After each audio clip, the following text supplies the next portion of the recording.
Some 15 billion years ago, our universe began with the mightiest explosion of all time. The universe expanded, cooled, and darkened.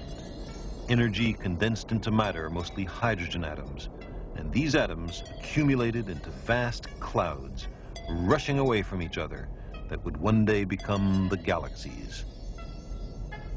Within these galaxies, the first generation of stars was born, kindling the energy hidden in matter, flooding the cosmos with hydrogen atoms had made sun.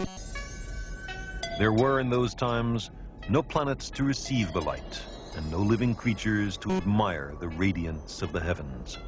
But deep in the stellar furnaces, nuclear fusion was creating the heavier atoms, carbon and oxygen, silicon and iron. These elements, the ash left by hydrogen, were the raw materials from which planets and life would later arise. At first, the heavy elements were trapped in the hearts of the stars, but massive stars soon exhausted their fuel and in their death throes returned most of their substance back into space. The interstellar gas became enriched in heavy elements. In the Milky Way galaxy, the matter of the cosmos was recycled into new generations of stars, now rich in heavy atoms, a legacy from their stellar ancestors. And in the cold of interstellar space, great turbulent clouds were gathered by gravity and stirred by starlight. In their depths, the heavy atoms condensed into grains of rocky dust and ice and complex carbon-based molecules. In accordance with the laws of physics and chemistry, hydrogen atoms had brought forth the stuff of life.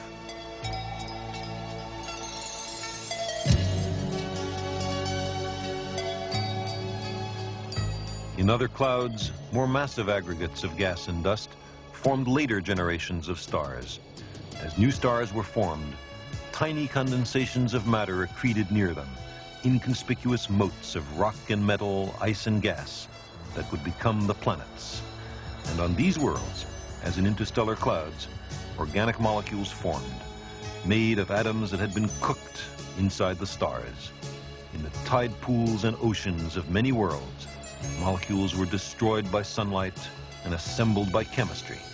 One day, among these natural experiments, a molecule arose that quite by accident was able to make crude copies of itself.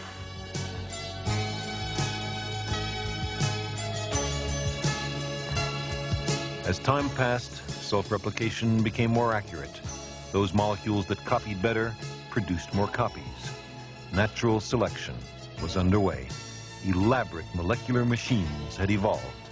Slowly, imperceptibly, life had begun.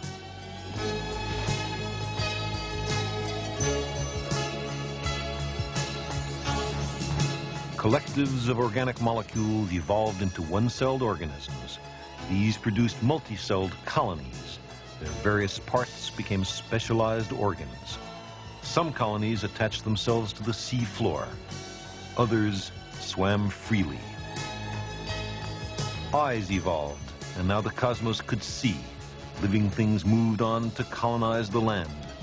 The reptiles held sway for a time, but they gave way to small, warm-blooded creatures with bigger brains who developed dexterity and curiosity about their environment. They learned to use tools and fire and language.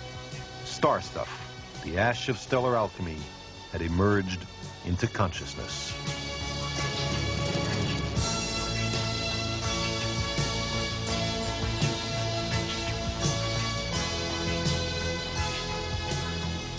We are a way for the cosmos to know itself.